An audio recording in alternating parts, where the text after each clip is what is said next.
How's it going today, squallies?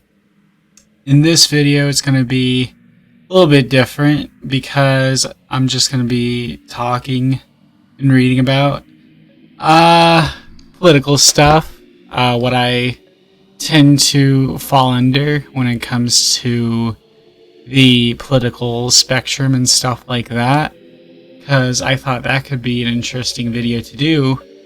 One, because I don't know much about my own beliefs, so this is like a research video almost, and two, it's because, I'm just trying to sound educated about the topic, so there you go.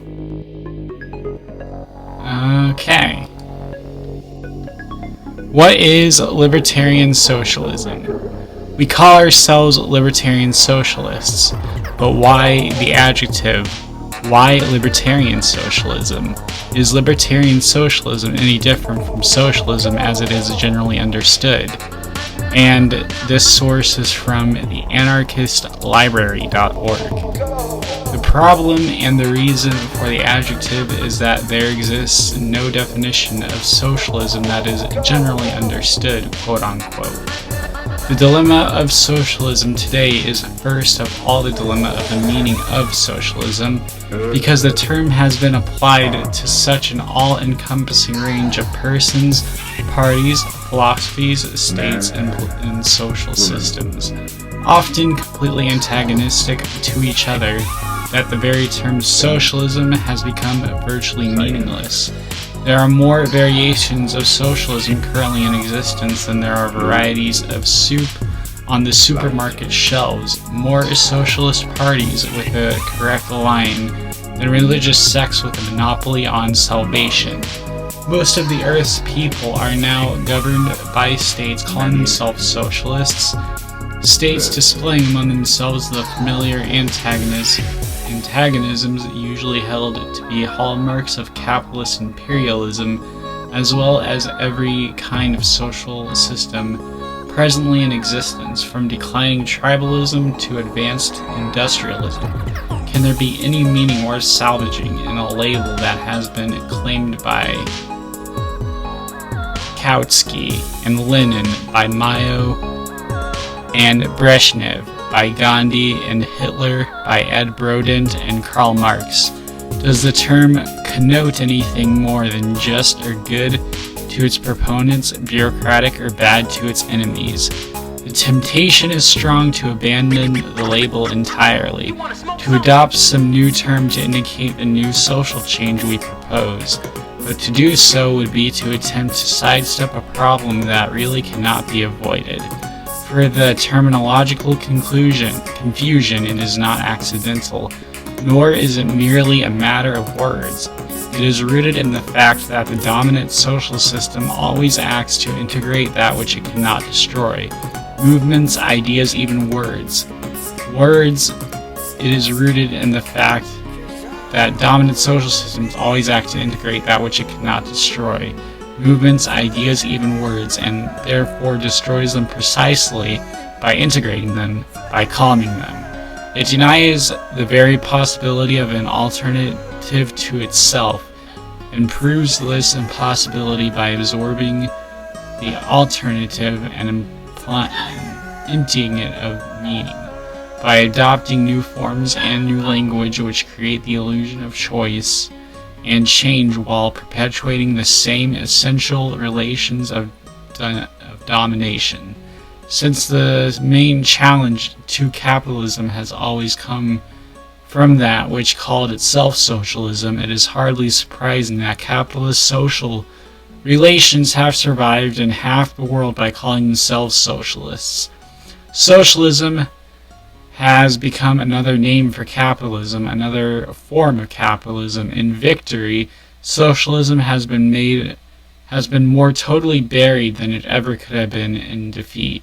Capitalism has dissolved the socialist alternative by stealing away its name, its language, and its dreams.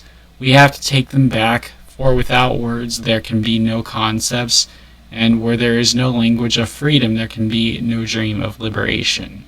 Consequently, we cannot simply abdicate the terminology of socialism and arbitrarily invent new labels. To do so would be futile, both because any new terms will be similarly sucked dry if they acquire popular recognition, and because the existing language of freedom refers to meanings in history that must be recovered from those who now suppress them by laying claim to them. Words such as socialism, revolution, democracy, and freedom do contain themselves a critique of the existing order. The critique can be realized only by reconquering it and giving it new life, not by abandoning it and searching for another. For this reason, we start with the term socialism and precede it with the adjective libertarian, which begins to elaborate that term and which simultaneously makes it a new term by differentiating it from all other socialisms. Perhaps most important, the adjective libertarian raises questions in the minds of those who encounter it, whereas the term socialism by itself tends to let itself be taken for granted, to act as an uninteresting vessel which each person fills with his preconceived ideas. And by raising questions, the term libertarian socialism initiates the first step in a process of criticism that must be applied equally to capitalism and to socialism as it is generally understood. The process of criticism has not yielded any finished results that can be presented as a comprehensive picture of libertarian socialism. Indeed, the very concept of critique stands in opposition to the idea of having finished results. What is presented here are some beginnings, some themes for elaboration. Most of the ideas presented here are not new, but neither are they generally accepted. What is implied by the term libertarian socialism? The idea that socialism is first and foremost about freedom and therefore about overcoming the denomination, oppression, and alienation that block the free flow of human creativity, thought, and action. We do not equate socialism with planning, state control, or nationalization of industry, although we understand that in a socialist society, not under socialism, economic activity will be collectively controlled, managed, planned, and owned. Similarly, we believe that socialism will involve equality, but we do not think that socialism is equality, for it is possible to conceive of a society where everyone is equally oppressed. We think that socialism is incompatible with one-party states, with constants on freedom of speech, with an elite exercising power on behalf of the people, with leader cults, with any of the other devices by which the dying society seeks to portray itself as a new society. Okay. And I also did that to test the audio for my microphone. So, yeah. You squallies have a wonderful